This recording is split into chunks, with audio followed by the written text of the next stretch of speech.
Hello, Namaskar. Welcome to English for everyone. My name is Ratanlal Sharma. आज मैं आपको कुछ हिंदी से अंग्रेज़ी के सेंटेंस समझाना चाहूँगा. आइए कैसे बनते हैं हिंदी से अंग्रेज़ी के सेंटेंस, आइए समझिए.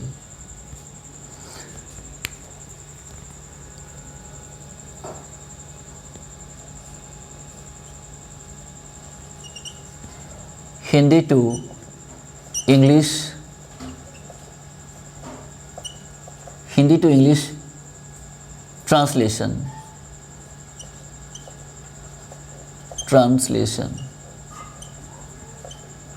हिंदी टू इंग्लिश ट्रांसलेशन आज का हमारा ये टॉपिक है कि हिंदी से अंग्रेज़ी हम कैसे बनाएं. तो सबसे पहले ये देखना होगा कि जो विद्यार्थी या जो बिगिनर्स हैं वो हिंदी से अंग्रेज़ी कैसे बना पाएंगे. तो सबसे पहले क्या होता है कि मान लीजिए हम किसी को ऑर्डर करते हैं तो हम ऐसे वाक्य को वर्ब से शुरू करेंगे. जैसे मान लीजिए हमें कहना हो कि उधर जाओ, गो देयर, उधर जाओ. अब यहाँ ये कहने की आवश्यकता नहीं है कि टू गो देयर, तो इसका मतलब हुआ कि वहाँ जाना. टू गो देयर का मतलब होता है वहाँ जाना. तो ऐसा नहीं बनाना है, हमें ये कहना है कि वहाँ जाओ, तो गो देयर, वहाँ जाइए. और इधर आइए, तो ऐसे में हम क्या करेंगे, कम हियर, इधर आइए. तो हियर का मतलब यहाँ भी होता है, इधर भी होता है, इस तरह से. तो मान लीजिए हम किसी को कहना चाहते हैं कि उधर मत जाओ, डोंट गो देयर, उधर मत जाओ. बैठ जाओ नीचे, सिट डाउन देयर, वहाँ नीचे बैठ जाओ. ये हुआ. तो हम ऐसे कुछ जो सेंटेंस है, मान लीजिए हमें सबसे पहले देखना ये होगा कि हमें किसी को आदेश करना है, सुझाव देना है, या नेगेटिव सेंटेंस बनाना है, कमांड वाला नेगेटिव कमांड दिखाना है, या हमें सब्जेक्ट वर्ब ऑब्जेक्ट के अनुसार वाक्य बनाना है. तो किसी काम को करने वाला कोई तो व्यक्ति होगा, तो उसे हम क्या कहते हैं, सब्जेक्ट. तो सबसे पहले हम सब्जेक्ट लगाएंगे. सब्जेक्ट में नाउन या प्रोनाउन होता है. उसके बाद में जो उसने काम किया है, जो क्रिया वो कर रहा है या करता है, उसकी जो वर्ब होगी वो लगाएंगे. जिस काल में आप बात कर रहे हैं, वर्तमान काल में बात कर रहे हैं, तो हमें फर्स्ट फॉर्म की ही यूज़ करनी होती है. अगर हम भूतकाल का यूज़ करना चाहते हैं तो हमें उसको भूतकाल में दिखाना होगा. अगर फ्यूचर में बात करना चाहते हैं तो हमें उसको फ्यूचर में दिखाना होगा. तो इसके लिए थोड़ा सा आपको हेल्पिंग वर्ब की आवश्यकता होती है. कालों को दिखाने के लिए हम हेल्पिंग वर्ब की या मेन वर्ब की सहायता लेते हैं. तो आइए थोड़ा सा मैं इसके बारे में आपको अवगत करवा देता हूँ. जैसे मान लीजिए अब हमें हिंदी से अंग्रेज़ी बनानी है, तो सबसे पहले हमें 2-3 चीज़ों का ध्यान रखना होता है. एक तो होता है मान लीजिए बी, और एक होता है डू, और एक होता है हैव. हमें इन 3 चीज़ों पर ध्यान देना है कि बी क्या है, डू क्या है और हैव क्या है. ये प्राइमरी हेल्पिंग वर्ब होते हैं जो टेंस वाले होते हैं. तो अब क्या होता है कि बी के अंदर क्या है, बी एक मान लीजिए फोल्डर है, डू भी एक फोल्डर है, हैव भी एक फोल्डर है. ठीक है. अब बी एक फोल्डर है तो इसके अंदर कौन कौन है, एक तो होता है इज़, एक होता है एम, और एक है इसमें आर. ये हो गए 2 ही वर्तमान काल. ये भी वर्तमान काल का, ये भी वर्तमान काल का, और ये भी वर्तमान काल का. इसका मतलब है होता है, एम का मतलब हूँ होता है. जैसे इज़ लगता है ही सी इट के लिए, he is she is it is, और एम लगता है आई के लिए, जैसे आई एम मैं हूँ. अब यू के लिए आर लगता है, जैसे यू आर. वी के लिए आर लगेगा, वी आर. दे के लिए आर लगेगा, दे आर. ठीक है ना. Some boys are, some girls are, some people are. ठीक है ना. पीपल आर भी कर सकते हैं, जरूरी नहीं कि हम सम लगाएं. ठीक है ना. तो वो खुद में अपने आप में एक बहुवचन होता है. तो ऐसे में ये तो हो गए तीनों प्रेजेंट फॉर्म. तीनों का ही अर्थ है या होता है. इनका अर्थ है या होता है. ठीक है ना. तो होता है इनका अर्थ तब बनेगा ना जब इसके आगे कोई वर्ब नहीं होगा. ये सहायक क्रिया तब बनेंगे जब इसके आगे वर्ब होगा. जब वर्ब नहीं है तो ये मेन वर्ब के रूप में काम करेंगे. ये ध्यान रखने की आवश्यकता है. अब हमें भूतकाल लेना है. मान लीजिए ये प्रेजेंट के हुए तीनों, और हमें भूतकाल दिखाना है, तो हम क्या करेंगे, वॉज का मतलब होता है था या थी. और इसके बाद में अगर ये बहुवचन में हमें दिखाना है तो वर का मतलब होता है थे. ठीक है ना. 2 या 2 से अधिक होता है कोई तो हमें उसमें वर लगाने की आवश्यकता होती है भूतकाल में। अगर मान लीजिए एक जना है तो हम वॉज लगा देते हैं, जैसे I was, she was, it was, ठीक है ना, और he was, Ram was, Lata was, ठीक है ना, इस तरह से।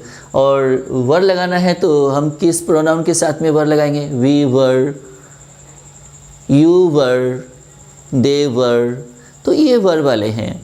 तो अब इनको वर में देखना है तो वर के साथ जो सब्जेक्ट होगा वो प्लूरल होगा। प्लूरल सब्जेक्ट के लिए हम वर का यूज़ करते हैं, प्लूरल नाउन के लिए यूज़ करते हैं। और वॉज करते हैं सिंगुलर सब्जेक्ट के लिए, अर्थात जो सिंगुलर नाउन होते हैं उनके लिए हम वॉज का यूज़ करते हैं, चाहे वो कोई भी एक नाम हो। तो अब उसके बाद में ये तो अब बी के अंदर के कौन कौन सी साइक्रिया होती है? इज़, एम, आर, वॉज, वर। अब डू के अंदर क्या कौन कौन होता है? इसके अंदर एक तो डू तो होता ही है डू होता ही है। इसके अलावा कौन होता है? डज होता है इसमें, डज। और इसके बाद में डू, डज, ये दोनों ही प्रेजेंट फॉर्म है, प्रेजेंट हेल्पिंग वर्ब है, ये प्रेजेंट वर्तमान के लिए है, ये प्रेजेंट डेफिनेट में इनका यूज़ करते हैं हम टेंसों के अकॉर्डिंग चले तो। अब मान लीजिए हमें भूतकाल दिखाना है तो हम इसमें डिड लगाएंगे। क्या लगाएंगे? डिड। तो डू के अंदर डू से क्या बना? डू, डज, डिड, ये तीनों बने, ये तीनों ही हेल्पिंग वर्ब होते हैं। और इज, एम, आर ये भी हेल्पिंग वर्ब होते हैं, वॉज, वर ये भी हेल्पिंग वर्ब होते हैं। और उसके बाद में हैव जो होता है ना, हैव के लिए क्या होता है कि हैव अपने आप में एक प्लूरल वर्ब है, प्लूरल हेल्पिंग वर्ब है, और ये मेन वर्ब भी होता है वैसे, ठीक है ना। अगर ये मेन वर्ब है हैव तो इसका मेन ये हैव प्लूरल होता है तो सिंगुलर क्या होगा? हैज़। हैज़ या हैव ये दोनों ही वर्ब है, ये प्रेजेंट फॉर्म होते हैं। और इसका अगर हमें पास्ट बनाना है जैसे तो हैव का, हैज़ का पास्ट क्या होगा? हैड होगा। और इसका जो पास्ट पार्टिसिपल जो वर्ब होगा वो भी क्या होगा? हैड होगा। तो सेकंड और थर्ड प्राय जैसे होते हैं हैड। और फर्स्ट में हम यहाँ थोड़ा सा अंतर देख पाते हैं, जैसे ही के लिए हैज़ लगता है, सी के लिए हैज़ लगता है, इट के लिए हैज़ लगता है, कोई भी सिंगुलर नाउन के लिए हैज़ लगता है, और प्लूरल नाउन के लिए हैव लगता है, या प्लूरल सब्जेक्ट के लिए प्रोनाउन के लिए हम हैव लगाते हैं। ये आपको ध्यान में रखना होगा। तो इसके बाद में क्या होगा? हैज़ होता है सिंगुलर के लिए, और हैड होगा ये भूतकाल के लिए होता है, ठीक है ना, पास्ट टाइम के लिए। तो ये जो हेल्पिंग वर्ब है इतने सारे, इनको आप याद रखें बी के मदद से। बी के अंदर कौन कौन सी हेल्पिंग वर्ब है? ये वाली है। और डू के अंदर कौन कौन सी हेल्पिंग वर्ब है? ये वाली है। और हैव के अंदर कौन कौन सी है? ये वाली है। तो ये जो भी हेल्पिंग वर्ब हमने आपको बताया है इनको कहते हैं primary helping verb. Primary helping verb यानी कि ये इनका जो यूज़ है वो हम टेंसों में करते हैं रियलिटी दिखाने के लिए, क्योंकि टेंस का यूज़ हम तभी करते हैं किसी काम को रियल दिखाने के लिए कि वो काम ऐसा हो रहा है। जैसे मान लीजिए हम कहते हैं कि वह कुछ खा रहा है, मान लीजिए वह कुछ खा रहा है, तो ये इसमें रियलिटी है ना, क्योंकि वो देख पा रहे हैं, हम देख रहे हैं कि वो कुछ खा रहा है। ही इज़ ईटिंग समथिंग, ठीक है ना, he is having something there, वह वहाँ पर कुछ खा रहा है, हम ये कह रहे हैं उसको, तो ये इसमें रियलिटी है। अब बात रही, ये तो हो गई ना प्राइमरी हेल्पिंग वर्ब के बारे में। अब अगर हम देखें तो हेल्पिंग वर्ब कुछ और भी हैं, वो है मॉडल स्तर की हेल्पिंग वर्ब। अब मॉडल ऑक्सिलरी वर्ब्स भी होते हैं, यानी कि ऑक्सिलरी का मतलब होता है हेल्पिंग, यानी कि सहायक, ठीक है ना। Model auxiliary verb, model helping verb, मतलब ये हुआ। और उसके बाद में ये कौन कौन से होते हैं? ये मॉडल स्तर के जो हेल्पिंग वर्ब कौन कौन से होते हैं? जैसे मान लीजिए कैन है, कुड है, shall, should, will, would, may, might, must, ought to, dare, need not, ठीक है ना, इस तरह से। तो ये शुड है, वुड है, ठीक है ना, ये तमाम जो है ये सारे के सारे मॉडल ऑक्सिलरी हेल्पिंग वर्ब होते हैं। इनका यूज़ हम तब करते हैं जब हमें अपना इंटेंशन बताना होता है, अपना इरादा बताना होता है। मान लीजिए हम कुछ, उसमें रियलिटी नहीं होती है, एक बात ये ध्यान रखना, इसमें कोई रियलिटी नहीं होती। हम जब कोई चीज़ हम बताते हैं, हम ये कर सकते हैं, आज ये हो सकता है, ठीक है ना, इस टाइप की अगर मान लीजिए पॉसिबिलिटी है, अगर मान लीजिए कैपेसिटी है दिखानी है, पावर दिखाना है, स्ट्रेंथ दिखाना है, ठीक है ना, किसी भी प्रकार का अगर मान लीजिए परमिशन देना है, लेना है, ये सब क्या है कि रियलिटी नहीं होती इसमें सब के सब जो है इसमें अनरियल जो है बातें होती हैं, जिनको हम मॉडल के हेल्पिंग वर्ब से दिखा सकते हैं और बता सकते हैं। तो इस तरह से जो हेल्पिंग वर्ब है ये दोनों ही प्रकार के हम यूज़ करते हैं। तो मॉडल वाले जो हेल्पिंग वर्ब है इनका यूज़ करते हैं हम केवल अनरियल चीज़ों को दिखाने के लिए, अनरियल इंटेंशन बताने के लिए। और रियल इंटेंशन, रियल मान लीजिए रियल में हम कुछ बताना चाहते हैं तो ये इसका हम जो यूज़ करेंगे वो टेंसों में जाएंगे। तो आइए हम कुछ आगे आपको बताने वाले हैं। तो ये तो हुआ ना इस प्रकार से। अब जैसे मान लीजिए अगर ये क्या है, प्राइमरी हेल्पिंग वर्ब है, प्राइमरी, ये प्राइमरी हेल्पिंग वर्ब है ये, ठीक है ना, ये देखना होगा आपको, प्राइमरी हेल्पिंग वर्ब, इनको कहते हैं प्राइमरी हेल्पिंग वर्ब। और मान लीजिए प्राइमरी हेल्पिंग वर्ब, तो ये आपको ध्यान में रखना है कि हेल्पिंग वर्ब कितने प्रकार की होती है, 2 प्रकार की होती है, प्राइमरी हेल्पिंग वर्ब और मॉडल ऑक्सिलरी वर्ब, ये होता है। तो ये हो गए प्राइमरी में। अब मॉडल में जाएंगे तो मॉडल के लिए हम दूसरे भाग में जब पहुंचते हैं, मॉडल में क्या होता है, model helping, model auxiliary, auxiliary verbs, ठीक है ना, वर्ब्स, तो मॉडल ऑक्सिलरी वर्ब्स। तो ये जो है इसमें हम क्या देख पाते हैं, जैसे मान लीजिए कैन है, कुड है, शैल है, शुड है, विल, वुड, समझ पा रहे हैं। तो इस तरह से मान लीजिए विल है, वुड है। इसके बाद में जैसे मान लीजिए मस्ट है, ठीक है ना, मस्ट, या फिर मान लीजिए MUST मस्ट होता है। उसके बाद में जैसे मान लीजिए ought to का यूज़ हम करते हैं, ought के साथ में हमेशा to का यूज़ होता है, to के बाद में वर्ब फर्स्ट की यूज़ करते हैं। वैसे ये मॉडल जो है इनके आगे हम वैसे भी अगर मान लीजिए एक्टिव वॉइस में हम लिख रहे हैं, एक्टिव स्ट्रक्चर में लिखना चाहते हैं तो इनके आगे हमें फर्स्ट फॉर्म लिखनी होती है, वर्ब की फर्स्ट फॉर्म लगेगी इसके आगे। अगर हम इसको पैसिव स्ट्रक्चर में लिखना चाहते हैं, पैसिव बनाना चाहते हैं, तो हम प्रत्येक मॉडल के सामने, इन हेल्पिंग वर्ब के सामने बी लगाएंगे, उसके बाद में थर्ड फॉर्म का यूज़ करेंगे, तो ये पैसिव बन जाता है। और वैसे अब जो ये है, जैसे इज है, एम है, इनके साथ भी हम इनका भी पैसिव यूज़ करें तो पैसिव स्ट्रक्चर इनका भी बन जाता है। अब मैं आपको बहुत कुछ बताने वाला हूँ, तो एक वीडियो में तो ये सारी चीज़ पूरी होने वाली नहीं होती है, क्योंकि ये तो बहुत बड़ी चीज़ें होती हैं। तो देखिए मस्ट होता है, ought to होता है, उसके बाद में जैसे मान लीजिए डेयर है, डेयर का मतलब है साहस दिखाना, हिम्मत दिखाना, चुनौती देना किसी को, ये होता है इसका। और उसके अलावा जैसे मान लीजिए नीड का जो यूज़ है, नीड का यूज़ हम 2 प्रकार से करते हैं। अगर मान लीजिए नीड का यूज़ कर रहे हैं, अगर हम नीड का यूज़ कर रहे हैं, तो अगर हम नीड के सब्जेक्ट लगा रहे हैं, सबसे पहले सब्जेक्ट लगा करके नीड का यूज़ कर दिया, तो इसका हम आई नीड कर दिया। मान लीजिए आई नीड, मुझे ज़रूरत है, यू नीड, आपको ज़रूरत है, ही नीड्स, उसको ज़रूरत है, सी नीड्स, उसको ज़रूरत है, इट नीड्स, ठीक है ना, इस तरह से। तो अगर बहुवचन में करेंगे तो I need, we need, you need, they need, इस तरह से होगा। तो अब ये तो हो गया ना वर्ब के बारे में, ये तो टेंसों में आता है। अब अगर हम मॉडल में देखें, इसमें अगर हम मान लीजिए यूज़ करेंगे तो नीड के बाद में, नीड का यूज़ हम क्यों करते हैं मॉडल स्तर में, मॉडल में यूज़ करते ही क्यों है, इसलिए करते हैं कि नीड के बाद में हम नोट लगाना चाहते हैं। नीड नोट यानी आवश्यकता नहीं, जैसे मान लीजिए आपको कहीं भी जाने की आवश्यकता नहीं है, मान लीजिए, ठीक है ना, तो you need not go anywhere, आपको कहीं भी जाने की आवश्यकता नहीं है। तो ये हम बताने के लिए नीड का यूज़ करते हैं। तो नीड अकेला कभी नहीं आता है, मॉडल में जब हम यूज़ करेंगे तो नीड के बाद नोट को आना ही होगा, तभी ये मॉडल माना जाएगा। और नीड नोट के बाद में वर्ब फर्स्ट का हम यूज़ करते हैं, ये भी आपको ध्यान में रखना होगा। तो इस तरह से इसके बाद में जैसे मान लीजिए मे है, मे का भी हम यूज़ करते हैं, ठीक है ना, मे है, माइट है, ठीक है ना, माइट, मे है, माइट है, जैसे ये माइट है। तो इस तरह से हम क्या है कि मॉडल की यूज़ कर रहे हैं, तो ये कुल 12-13 प्रकार की होती है, ठीक है ना, इस तरह से। तो इसमें तो इस तरह से जैसे अब रह गया क्या चीज़ है, यूज्ड टू।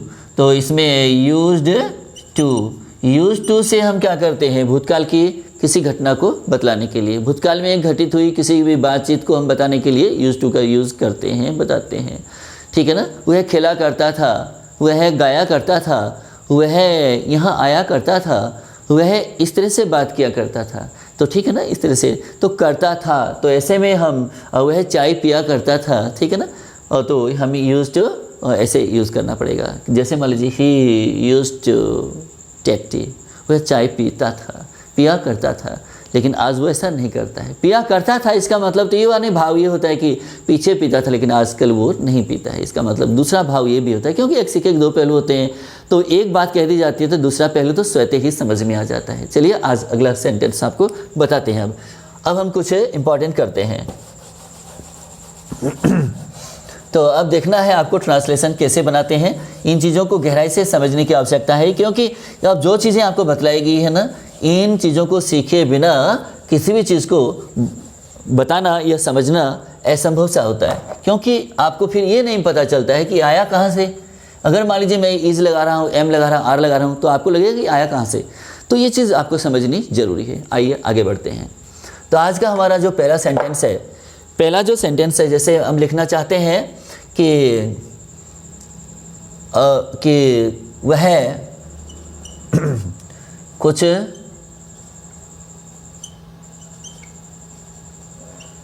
छिपाने की कोशिश, वह कुछ छिपाने की कोशिश कर रहा है। वह कुछ छिपाने की कोशिश कर रहा है, ये बताना चाहते हैं। तो वाक्य इतना बड़ा है लेकिन ये बहुत ही आसान होता है, क्योंकि कोई चीज़ करने से, बार बार उस पर एक्शन करने से वो चीज़ सरल हो जाती है। तो अगर आप एक बार किसी चीज़ को देख रहे हैं तो उसमें आपको पूरी जानकारी नहीं होगी। आपको पूरी जानकारी लेनी है तो उस चीज़ को आप बार बार कीजिएगा। बार बार करेंगे तो जानकारी, उसमें नए नए अर्थ मिलेंगे, नई नई जानकारियाँ आएगी, ठीक है ना, हर एक बार। तो जितनी आपको कितनी पढ़ने की आवश्यकता है, कितनी इसमें आपको मशक्क़त करने की आवश्यकता है, ये आपके ऊपर डिपेंड करता है। कि आप देखिए, मान लीजिए कि किसी चीज़ को एक बार पढ़ने से किसी को याद हो जाती है, कि कई बार, एक बार में तो, दो बार में तो होता ही नहीं किसी को भी, मान लीजिए। तो अधिकतर क्या होता है, कई बार पढ़ने से कईयों को अच्छी तरह से याद हो जाता है, लेकिन कई लोग ऐसे होते हैं जिनको याद नहीं होता है, तो उनको काफ़ी बार पढ़ना पड़ता है। देखिए, वह कुछ छिपाने की कोशिश कर रहा है, तो ही इज़ ट्राइंग, वह कोशिश कर रहा है, ही इज़ ट्राइंग, क्या करने की, छिपाने की, to conceal, he is trying to conceal, वह छिपाने की कोशिश कर रहा है क्या, समथिंग, कुछ, ठीक है ना, समथिंग। तो समथिंग ये क्या होता है, एक पॉजिटिव होता है। समथिंग पॉजिटिव होता है, एनीथिंग जो होता है वो इंट्रोगेटिव सेंटेंस में आता है, या मान लीजिए नेगेटिव सेंटेंस में आता है, एनीथिंग। तो एनी का यूज़ हम नेगेटिव और इंट्रोगेटिव में ही करते हैं, और पॉजिटिव में हम सम वाले शब्द, सम के साथ में कुछ भी जुड़ा होगा हम उसका यूज़ करते हैं। सम बियर है, समथिंग है, ठीक है ना, ऐसे। तो यहाँ हम आगे बढ़ते हैं। दूसरा वाक्य देखिए। अब मान लीजिए वहाँ, उधर मत जाओ, ऐसे बोलना है, उधर मत जाओ।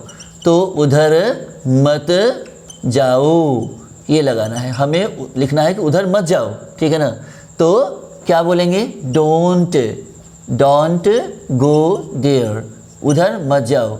अब क्या है कि देखना, ये वाली बात है, ये देखने में बड़ा आसान लगता है कि ऐसा, तो ये तो बहुत सरल था, लेकिन हाँ ये भी समझना है कि डोंट गो। अब क्या होता है कि गो के बाद में हर एक बार ये होता है कि टू लगा देते हो, तो टू इसके आगे नहीं लगा, क्योंकि आगे ये एडवर्बियल है। तो एडवर्बियल जब होता है ना, तो हम टू को नहीं लगाते हैं, तो यहाँ टू नहीं लगेगा। तो डोंट गो देयर, वहाँ उधर मत जाओ। और मान लीजिए यहाँ इनसाइड लिखा हो, तो डोंट गो इनसाइड, अंदर मत जाओ, ये हो जाएगा। क्योंकि इनसाइड के लिए भी हम टू का यूज़ नहीं करते हैं।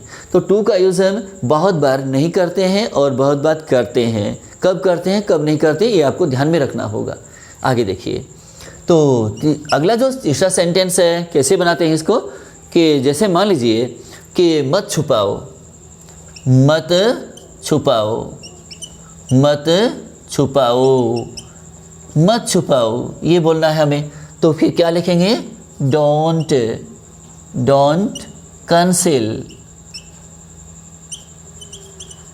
डोंट कंसील, मत छुपाओ, ठीक है ना। तो ये हो गया आपका सेंटेंस, छोटा सा सेंटेंस है ये, यानी कि आपको कमांड किया गया है कि ऐसा मत करिए। तो डोंट कंसील, मत छिपाइए। तो अगला जो हम बना रहे हैं सेंटेंस, तो इसमें जैसे मान लीजिए कि वह झूठ क्यों बोल रहा है, ठीक है ना, ये लिखना चाहते हैं हम। वह झूठ क्यों बोल रहा है, ठीक है। तो ऐसे में ये क्या है, इंट्रोगेटिव सेंटेंस है। वाई, वाई, वह झूठ क्यों बोल रहा है, तो ये इसको क्या करना है, why is he telling a lie, वह झूठ क्यों बोल रहा है। तो ये हुआ इसका ट्रांसलेशन। बहुत इजी होता है ये समझना और लिखना भी। Why is he telling a lie, वह झूठ क्यों बोल रहा है, ठीक है ना। तो इस तरह से अगला देखिए।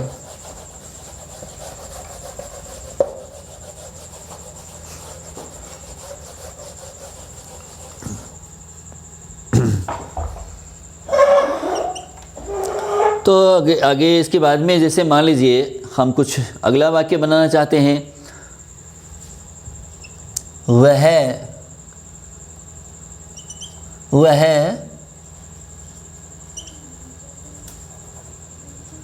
बिल्कुल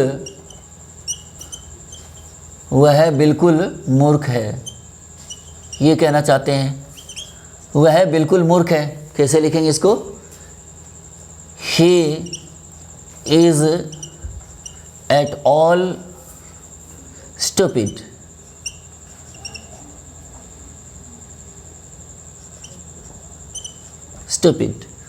he is at all stupid, वह बिल्कुल मूर्ख है, वह बिल्कुल बेवकूफ़ है, कहने का मतलब ये हुआ। तो लिखिए अगला, देखिए मान लीजिए सेंटेंस अगला कैसे बनाते हैं। ये हर एक चीज़ मैं आपको समझाने वाला हूँ, बताने वाला हूँ, बस आप बने रहिए, देखते रहिए।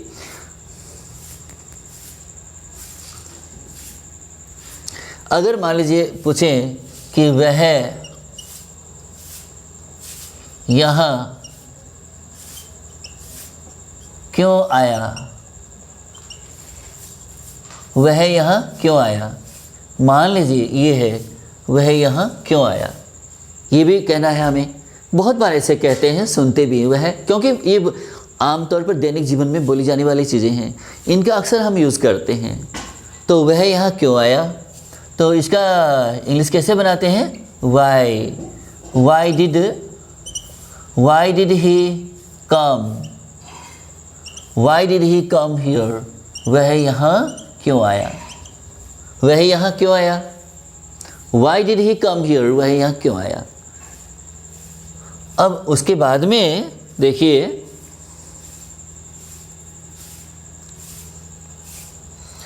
मुझे परेशान करने के लिए क्षमा करें, ये सेंटेंस है। मान लीजिए मुझे परेशान करने के लिए क्षमा करें, मुझे क्षमा करें कि मैंने आपको परेशान किया, यानी कि जिस समय मैं अंदर घुसे आ रहा हूँ उस समय मैं साथ में परेशान भी कर रहा हूँ, साथ में ये भी कह रहा हूँ कि मुझे क्षमा करें, दोनों काम एक साथ हो रहा है। तो इसमें हम उसको कैसे बनाएंगे कि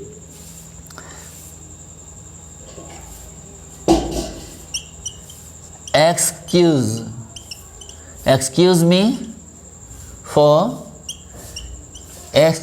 for my disturbing,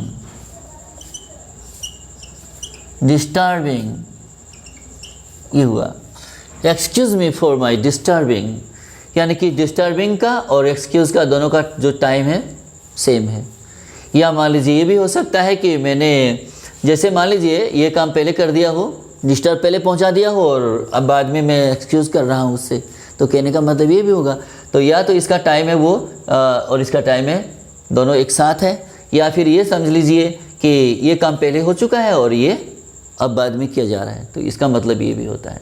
अब मान लीजिए अब इसको हम ऐसे भी लिख सकते हैं, excuse me for having disturbed you, ये भी लिख सकते हैं, क्योंकि ऐसा किया जा चुका है ना, तो काम कंप्लीट हो चुका है, एक्शन कंप्लीट, तो हम कंप्लीट एक्शन को दिखाने के लिए उसमें परफेक्ट का यूज़ करते हैं। तो आगे लिखते हैं, तो ये हुआ इस तरह से। और देखिए अगला सेंटेंस कैसे बनाते हैं उसको भी, कि अगर हम लिखना चाहते हैं कि वह चला गया, ये लिखना चाहते हैं वह चला गया। बहुत ही छोटे छोटे सेंटेंस है कि वह चला गया। और इन्हीं को बोलना सबसे पहले सीखना चाहिए, क्योंकि जब छोटी छोटी चीज़ें आएंगी तो बड़े बड़े खुद ही अपने आप में आ जाएंगे वो। तो फिर तो वह चला गया, तो कैसे लिखेंगे? ही, अब गो का सेकंड फॉर्म क्या होता है? Went. He went away, he went away, वह चला गया। ही वेंट अवे, वह चला गया। तो इस तरह से हम इनको बनाते हैं। तो कुछ सेंटेंस और भी आप देखते रहिए, सीखते रहिए और एंजॉय करते रहिए।